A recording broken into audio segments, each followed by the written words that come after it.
Kutana na story kutoka kwenye jukwaa la YouTube ambao rasmi wametangaza kuanzia Januari ya 16 mwaka ujao 2026 itaacha kuwasilisha takwimu zake kwenye chart za Billboard za Marekani, na hii ni kufuatia mvutano uliopo hasa kwenye jinsi ambazo streams za muziki zinavyopimwa na kupewa uzito. Na of course hili tangazo ambalo limetolewa na Ryan Cohen ambaye ni mkurugenzi ambaye ni mkuu wa muziki wa YouTube duniani. Na kama hujui, chanzo cha mgogoro wao of course ni mbinu ya Billboard ya kutofautisha uzito kati ya streams za kulipia kwa maana ya zile subscriptions pamoja na streams za bure ambazo zinaambatana na matangazo, yani ad supported. Na hivi karibuni jukwaa la Billboard of course ilibadilisha kanuni zake na kusema kwamba streams 2.5 za bure sasa zinahesabika sawa na stream moja ya kulipia, na ikitoa uwiano wa awali uliokuwa 3:1. Lakini YouTube imekuwa ikisisitiza kwamba stream zote zinapaswa kuhesabiwa kwa usawa bila kujali mtumiaji analipa ama halipi. So issue ndio ikawa imeanzia hapo. Of course kupitia taarifa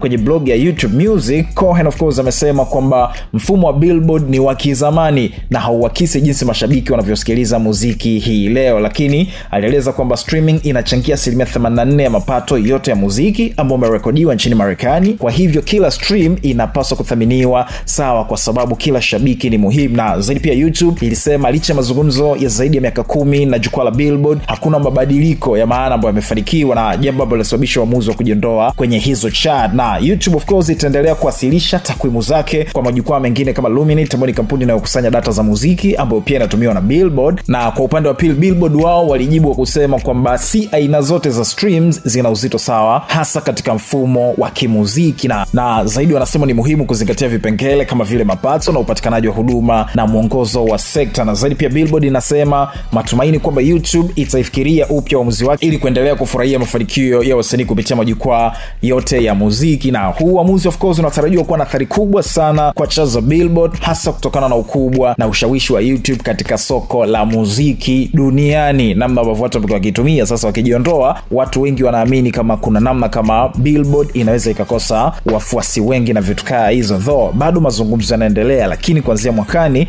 YouTube wao hawatawasilisha hizo chart zao na vitu kama hizo. What's your take? Drop comment yako, maybe tutakuja kusema nayo kama kawaida.